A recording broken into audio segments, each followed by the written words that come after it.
ஓம் ஸ்ரீ குருப்யோ நமஹ. ஓம் கம் கணபதையே நமஹ. நம்ம ஸ்ரீநிகேதன் வலைதளம் வாயிலாக முருகப்பெருமானுடைய சஹஸ்ரநாமத்திலிருந்து தினமும் ஒரு நாமாவளி சிந்திச்சுருக்கோம். இன்றைய தினம் 74வது நாமாவளியாக ஓம் ஈதி பீதி ஹராய நமஹ. முருகப்பெருமான இந்த நாமாவளி தனக்கும் தன் விவசாயத்துக்கு பிரதிகூலமாய் ஏற்படும் 6 விதமான இன்னல்களையும் நீக்குபவருக்கு நமஸ்காரம்னு வர்ணிக்கிறது. அதாவது ஒவ்வொரு உயிருக்கும் பல்வேறு விதமான பயங்கள் இருக்கும். அப்போ ஏற்பட்ட அந்த பயத்தை போக்கக்கூடியவர். இதில் ஈதிஹி அப்படின்னா கொடிய நோய், துக்கம், பருவ காலங்களால் ஏற்படக்கூடிய கொடுமை, 6 விதமான கேடுகள், இதெல்லாம் ஈதிகின்ற சப்தம் வர்ணிக்குது.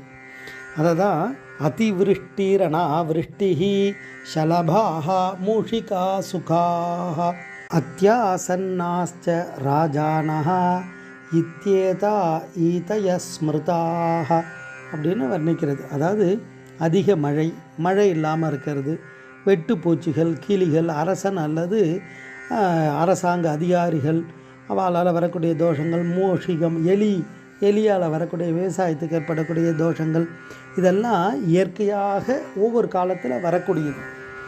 ஏன்னா அந்த பூமியில் நீரின்றி அமையாத உலகு அப்படின்னார்.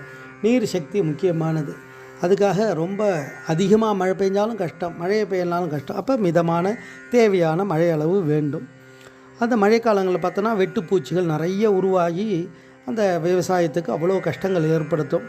அது மாதிரி எலிகள் எல்லாம் என்ன பண்ணோன்னா அந்த விவசாயத்துக்கு அவ்வளோ சிரமங்களை கொடுக்கும். அது அதிகமானாலும் ஆபத்து. அது மாதிரி கிளிகள், பழ வகைகள் எல்லாம் சாப்பிட்றதால கிளிகளால் ஏற்படக்கூடிய தோஷங்கள். அது மட்டும் இல்லை, அரசாங்க அதிகாரிகள் இவானா திடீர்னு விஜயம் வந்தால் அவளுக்கு என்ன விருப்பமோ அதை எடுத்து வரிகளை ஏற்றுறதுக்கு அதிக வாய்ப்பு உண்டு. மற்ற நாடுகளிலிருந்து படையெடுத்து வந்தார்னா அந்த அரசர்களாலேயும் கஷ்டங்கள். இதெல்லாம் பல்வேறு விதமான கஷ்டங்கள். இதுதான் ஈதிபாதை அப்படின்னு சொல்லுவாள். அப்பேற்பட்ட அந்த பயத்தை போக்குவாராம் முருகப்பெருமான்.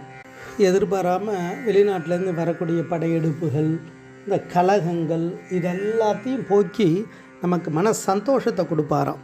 இதை தான் இயற்கை கொடுமையாகிய பயத்தை போக்குவர் முருகப்பெருமான்றதை இந்த நாமாவளி தத்துவார்த்தமாக வர்ணிக்கிறது.